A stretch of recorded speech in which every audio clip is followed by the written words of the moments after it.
సభ అంటే ఇప్పుడు మాకు గత ప్రభుత్వం ఇచ్చిన బీఆర్ఎస్ ప్రభుత్వం ఇచ్చిన నోటిఫికేషన్లే ఇప్పుడున్న కాంగ్రెస్ ప్రభుత్వంలో నియామక పత్రాలు అందించిండు.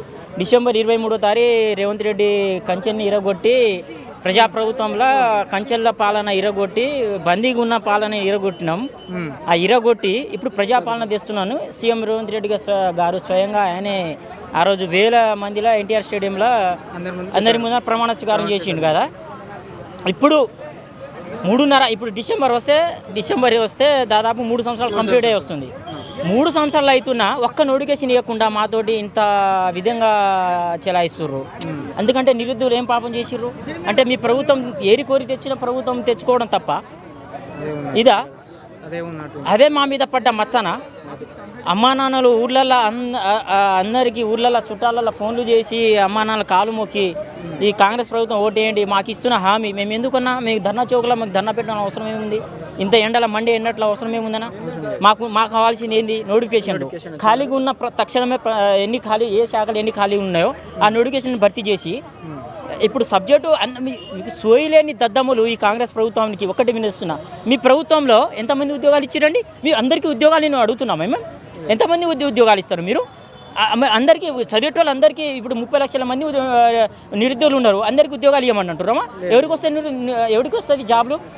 కష్టపడి ఎవడు చదివితే కష్టపడి చదువుకున్నోడు జాబ్కి వస్తుంది, జాబ్ తీసుకొని పోతాడు, అంతే కదా. 3 సంవత్సరాలు గడుస్తున్నా నోటిఫికేషన్ ఇయ్యాక మాకేముంటుందంటే దాదాపు 30 సంవత్సరాల దగ్గర 35 సంవత్సరాలు వస్తుంది మా ఏజ్. మాకేంది? నోటిఫికేషన్ వస్తే జాబ్ వస్తే అటు వెళ్తాం, జాబ్ రాకుండే ఎట్లా వెళ్ళిపోయాను? ఆ సోయలేని మంత్రి ఎవడో ఆ ఉపాధి హామీకి వెళ్ళమంటుండు. అంటే below poverty life poor family వాళ్ళు SC/ST స్టూడెంట్స్ ఏది లేని వాళ్ళు ఆర్థికంగా వెనుకబడి ఉన్నోళ్ళు కూలినాలి చేసుకోవాలి, హమాలి పని చేసుకోవాలి, ఉపాధి హామీ పని చేసుకోవాలి. అంటే మీరేమో ఆ భోగాలల్లో రాజ్య అనుభవం వల్ల మా పేరు మీద మీ విలాసాల్లో అనుభవించండి. మేమేమో రోడ్ల మీద అమ్మానాలు అడుక్కొని చిప్పగూడు లెక్క అడుక్కుంటాం. మీరేమో రాజభోగాలు ఉండే ఓట్లు వేసింది మాకు ఇదా? మీకు మా కోసం మీరు జీతగాళ్ళు గుర్తుపెట్టుకోండి. ఈ కాంగ్రెస్ ప్రభుత్వంలో ఎమ్మెల్యేల మంత్రులు ప్రతి ఒక్కరికి హెచ్చరిస్తున్నా, మీ ప్రభుత్వము 2034 మీ ప్రభుత్వం వస్తానని మీరు అంటారు కదా. మేము నిరుద్యోగులు 30 లక్షల మంది తలుచుకుంటే పక్క రాష్ట్రం తమిళనాడులో ఉన్నది ఆయన పార్టీ పెట్టుకుని ఒక హీరోగానే ఒక స్టేట్ని ఫామ్ చేసిండు. మమతా బెనర్జీ ఎంత ఆయనకు ప్రధాని మోదీకి లేనంత రేంజ్లో పక్కన కూర్చోబెట్టిర్రు. ఈరోజు మాకు ఉన్న హామీ అని ఈరోజు ఎర్రబూకి మాట్లాడొద్దు మీ సోయి లెక్కన. మేము తలుచుకుంటే 30 లక్షల మంది మేము పార్టీ పెట్టుకుంటే మేము రూల్ చేయలేమా? ఈ కాంగ్రెస్ ఇప్పుడు ఈ తెలంగాణ రాష్ట్రంలో తెలంగాణ అంటే ఉద్యమాల గడ్డ అంటే తెలంగాణ పోరు. యావత్ భారతదేశంలో లేని సాయుధ తెలంగాణ పోరాటం మన తెలంగాణ రాష్ట్రంలో ఉంది. తెలంగాణలో ఈరోజు నిరుద్యోగులు రావాలి. బీర్ల బాటిలకు బిర్యానీకి లొంగకండి. బీర్ల బాటిలకు ఊర్లల్లో బీర్ల బాటిలకు బీర్ సీసాలకు వెళ్ళి లొంగకండి. మీరు చదువుకున్న వాళ్ళు డిగ్రీలు PGలు PhD చేసిన వాళ్ళు మీరు అమ్మానాలు కూడా చెప్పండి. ఊర్లలో కూడా ఈ బీర్ల బాటిలు ఈ 100-200లకు లొంగకండి. డాక్టర్ బాబాసాహెబ్ అంబేద్కర్ గారు ఇచ్చిన మన హక్కు, రాజ్యాంగ హక్కు ఏమిచ్చిండు? మనకు నచ్చిన నాయకుని మనం ఎన్నుకునే హక్కు మన రాజ్యాంగం ఇచ్చిన హక్కు. ఆ హక్కును మేము రాజ్యాంగం ఇచ్చిన హక్కు మేము కాంగ్రెస్ ప్రభుత్వం తెచ్చుకున్నాం. ఈరోజు కాంగ్రెస్ ప్రభుత్వం ఏం తెస్తుంది? మాకు వెన్నబుడ పొడుస్తున్నాను ఈరోజు. మేము ఏం అడుగుతున్నాం? మీకు నోటిఫికేషన్ వస్తే నాకు చేతనైనోడు ఉద్యోగాలు తీసుకొని పోతాడు, చేతగానోడు ఏదో ఒక పని చేసుకుంటాం, వ్యవసాయం చేసుకుంటాం. మేము నా జేబులో నుంచి ఇస్తున్నా ఇవ్వమంటారా శాలరీ? త్వరలో అంటారు కానీ ఎప్పుడు స్పష్టమైన హామీ ఇస్తలేరు. త్వరలో అంటారు రేపు ఇస్తాం, ఎల్లుండి ఇస్తాం, కానీ స్పష్టమైన హామీ మాకైతే వస్తలేరు, కనిపిస్తలేరు. అసెంబ్లీ సెక్షన్లో కూడా రేపో ఎల్లుండి 25వ తారీఖు 23వ తారీఖు సెనెట్ మంత్రిమండలి సమావేశం ఉంది. ఆ మంత్రిమండలి సమావేశంలో ఎన్నిసార్లు చూస్తున్నామంటే ఎప్పుడు మంత్రిమండలి సమావేశం అయినా న్యూస్ చూస్తాం, ఎప్పుడు అసెంబ్లీ సెక్షన్ అయినా 10 రోజుల ముందనే పెట్టుకుంటాం. మా నిరుద్యోగులు ఏమైనా మాట్లాడతారా అని. ఈరోజు బలమూరి వెంకట ఎటుపోయినావనా? కోదండరామ్ సార్, ప్రొఫెసర్ కోదండరామ్ అంతా ఉస్మానియా యూనివర్సిటీ అంతా మీరు పొలిటికల్ ప్రొఫెసరు. ఈరోజు మీకు 10,000 వచ్చినాయి, మీకు MLC 10 వచ్చిందంటే డేర్ వేసుకొని బోర్లు వేసుకొని వెనక కిటికీలను మూసుకొని సోపాల పండుకొని ఉంటారు. ఇదా మీది? మీకు చాలా నమ్మినాం సార్ మేము. మీరు ఎంత విద్యావంతులు మీరంటే మాకు చాలా గౌరవం. మాకే కాదు 30 లక్షల మంది నిరుద్యోగులు మీ గౌరవం. మీకు పార్టీల కోసం మీకు అవసరం లేదు నాకు తెలిసి. ఒక ఉపాధ్యాయుడికి, ఒక సమాజ సేవకి పార్టీలు అవసరం లేదు నాకు తెలిసి. నేను అంటున్నా, ఎవరికి ఇవ్వాలి? నీ చిన్నప్పటి నుంచి మీరు రాజకీయంలో వస్తే మీరు రాజకీయం వెళ్ళండి. మీ వృత్తి ఏంది? ఉపాధ్యాయ వృత్తి.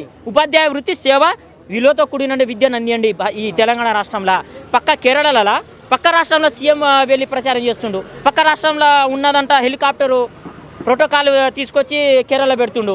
అంటే కేరళలో ఎవరు ఆర్థికంగా 96 మన భారతదేశంలో అత్యధికంగా చదువుకున్న యువత ఎక్కడ ఉందంటే కేరళలో ఉంది. అక్కడ ఎవరు అంత ఎడ్యుకేషన్ పర్సన్ అక్కడ. వీళ్ళని అక్కడ సీఎం తీసుకొచ్చి అక్కడ ఈయన మాకు ఉద్ధరించిండు, మాకు అందరికి ఉద్యోగాలు ఇచ్చిండు, ఇక మాకు అక్కడ ఉద్ధరించి అక్కడ పోయి కేరళలో జాబ్ ఇస్తుండు. ఈ రాహుల్ గాంధీ ఇక్కడ ఇచ్చిండు, మాకు గాలిలలో వచ్చిండు, మోటార్లో బుస్సున పొంగిండు, ఇక్కడ రెక్కలలో ఇక్కడ దిగిండు, ఇక్కడ బుస్సున పొంగి మళ్ళీ ఇక్కడ బుస్సున పొంగితే మళ్ళీ ఆ బుస్సున పోయి ఢిల్లీలో బుస్సున పొంగిస్తాడు. రాహుల్ గాంధీ మీ కాంగ్రెస్ పార్టీ అంటే ఈ కాంగ్రెస్ పార్టీ మాకు అవసరం వచ్చింది. ఒక మాటలో చెప్పాలంటే ఈ కాంగ్రెస్ పార్టీకి పెద్ద దండం. కాంగ్రెస్ పార్టీకి సీఎం రేవంత్ రెడ్డి గారు మీకు పూలు దండలు వేసి మీకు దండం పెట్టి మీకు కొబ్బరికాయ కొట్టి ఎందుకు కొబ్బరికాయలు? మాకు ఉద్యోగాలు వచ్చింది, ఈ ఇండిలో ఉద్యోగాలు ఇచ్చింది. ఉద్యోగాలతో పాటు ఏమొచ్చిందనా? మాకు నిరుద్యోగ భృతి వచ్చింది, అందరికి వచ్చింది. మీకు వచ్చినాయి భృతి? వచ్చినాయి మీకు వచ్చినాయండి. నిరుద్యోగాల భృతి ఏమొచ్చినాయి? ఇంకా తులం బంగారాలు వచ్చినాయి. ఇగో వేసుకున్నాం మేము, తులం బంగారాలు వేసుకున్నాం. ఇగో ఇది వేసుకున్నామనా? ఇగో ఉంగరాలు వేసుకున్నాం. ఇప్పుడే ఎవరైనా తీసుకొచ్చిరేమో పెట్టి వచ్చిన. ఇంకేమొచ్చినాయి? స్కూటీలు వచ్చినాయి మాకు. ఇంకేమొచ్చినాయి? దళితులకు భూములు వచ్చినాయి, రాజీవ్ కోసం డబ్బులు వచ్చినాయి. సిగ్గుండాలి మీ ప్రభుత్వానికి. ఈరోజు వడ్లల్లో వర్షం వస్తే తడిసిపోతుంది ఆ గ్రామంలో. నేను రైతు బిడ్డనేనా? నేను రైతు బిడ్డనే. వడ్లు కొనేటోళ్ళకి దిక్కు లేదు మీ కాంగ్రెస్ ప్రభుత్వానికి. మేము 431 క్వింటాల మెట్రిక్ టన్నుల, భారతదేశంలోనే 301 మెట్రిక్ టన్నుల బియ్యం కొన్న ఏకైక రాష్ట్రం తెలంగాణ రాష్ట్రం అంటారు మీరు. ఇదా? మీరు చూడండి అన్న, మీరు వెళ్ళండి, మీరు వెళ్ళండి రోడ్ల మీద.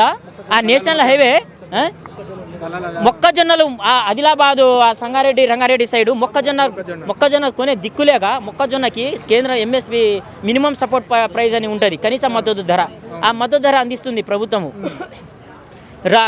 వడ్లు కొనేటోళ్ళు అంటే మీ ఈ రాష్ట్రంలో తెలంగాణ కావచ్చు, తెలంగాణ కాంగ్రెస్ పార్టీ ఎమ్మెల్యేలు కావచ్చు, బీఆర్ఎస్ పార్టీ ఎమ్మెల్యేలు కావచ్చు, బీజేపీ ఎమ్మెల్యేలు కావచ్చు, కాంగ్రెస్ పార్టీ ఎంపీలు కావచ్చు, ఈ ఎంపీలంతా ఎవరైనా వ్యవసాయం చేస్తుర్రా? వ్యవసాయం చేసి రోడ్ల మీద వడ్లు కొనిస్తుర్రా? వడ్లు పెట్టుతారు రోడ్ల మీద? మీరు వ్యవసాయం చేసే చేత కాదు మీకు. ఈరోజు దేశాన్ని అన్నం పెట్టే రైతుకే పొట్టగొడుతుర్రు మీరు దొంగ హామీ ఇచ్చి మొత్తం కమిషన్లకే దొబ్బుతుర్రు. మీరు ఇంటిగ్రేటెడ్ స్కూల్ పెట్టిర్రు. ఇంటిగ్రేటెడ్ స్కూల్ ఎవరికి? మొత్తం ఇది ఇంటిగ్రేటెడ్ స్కూల్ ఎవరికంటే కాంట్రాక్టర్లకు జేబులు నింపుకునే పరిస్థితి. ఈరోజు నేను బరాబర్ చెప్తున్నాను ఈ వేదిక మీద నుంచి, ఈ ప్రతి ఒక్కరు ఈ కాంగ్రెస్ ఎంపీలు ప్రతి ఒక్కరికి 2%, 3% కమిషన్ లేకపోతే పని చేయరు. నేను బాండ్ పేపర్ రాసిస్తానా? ప్రజాధనం ఎడిపోతుంది. ఈరోజు చిల్ల గవ్వ కూడా లేదు, రూపాయి లేదంటారు సీఎం రేవంత్ అన్న చిల్ల గవ్వ లేదు నీ జేబులా. కమిషన్ ఎందుకు ఇస్తున్నావు? ప్రతి ఒక్క నిన్న మొన్న మంత్రి సీతక్క కూడా కమిషనే. మంత్రి సీతక్కనే స్వయంగా చూసిన, నేను క్యాంపస్ స్టూడెంటే. ప్రతి ఒక్కరికి కమిషన్లే. ఈ కమిషన్ పాలనలా, ఇది దుర్మార్గ పాలనలా ఇంకేం డెవలప్ అవుతుందన్న తెలంగాణ డెవలప్ అవుతుంది. పక్క రాష్ట్రంలో కేరళలో 96% ఆడ ఎడ్యుకేషన్. ఇక్కడ నువ్వు పెట్టు, నువ్వు చూపి. ఇంకా అంటే నీ నిరుద్యోగులు ఏం చేస్తుర్రు? నిరుద్యోగులు సోయలేని దద్దమ్మలారా, ఏడ పన్నుకున్నారా? రండి బయటికి రండి, ఈ విషయాలు తెలియండి. ఆడ మీరు ఊర్లలో కాదురా. ఈరోజు అన్న ఒకటి చెప్తున్నా, నిరుద్యోగులు 10th వరకే చదివి డ్రాప్ అవుట్ అవుతున్నారు. చదవడం ఎందుకు? నీకు గవర్నమెంట్ నుంచి ఈరోజు కస్తూర్బా కావచ్చు, గురుకులలో కావచ్చు, నవోదయ కావచ్చు, ప్రతి ఒక్కటి ఉంది ఈరోజు మనకు వెసులుబాటు. మీరేం చేయాలి? చదవాలి, నిలదీసి చెప్పాలి. చైనాలో మొత్తం గవర్నమెంట్ ఎడ్యుకేషన్ అన్న. అక్కడ నేను ఈ తెలంగాణ అంటలే, నేను భారతదేశం ఓవరాల్గా ఉన్న బీజేపీ ఫామ్ను కూడా అడుగుతున్నా. నేను మోదీని కూడా చెప్తున్నా, నేను మాకు పొలిటికల్ అవసరం లేదు, మాకేం ఎమ్మెల్సీ అవసరం లేదు. బల్మూడి వెంకట లెక్క ఆయన లెక్క కొట్లాడిండు, తన్నులు తిన్నారు, కొట్లాడిండు, ఎక్కువపోయారు. రేవంత్ రెడ్డి ఎమ్మటి కొంగి తిరిగిండు, ఆయన ఎమ్మటి తిరిగిండు, పదవులు వచ్చినాయి, పోయిండు. ఇదా అన్న ప్రజాపాలన అంటే? నిస్వార్థంతో ఈరోజు తెలంగాణలో ప్రజాపాలన జరుగుతుంది. రాబోయే ఎలక్షన్లో నిరుద్యోగులే పార్టీ పెడతాం. నిరుద్యోగుల తరపున యావత్ గ్రామంలో 12,775 గ్రామ పంచాయతీలు ఉన్నాయి తెలంగాణ రాష్ట్రంలో. 12,775 గ్రామ పంచాయతీలు ఊరూరా తిరిగి, ప్రతి మండలంలో దాదాపు 770 మండలాలు ఉన్నాయి. 33 జిల్లాలలో తిరిగి ఈ యువకులే రాజ్యం మేలాలని నేను కోరుకుంటున్నాను.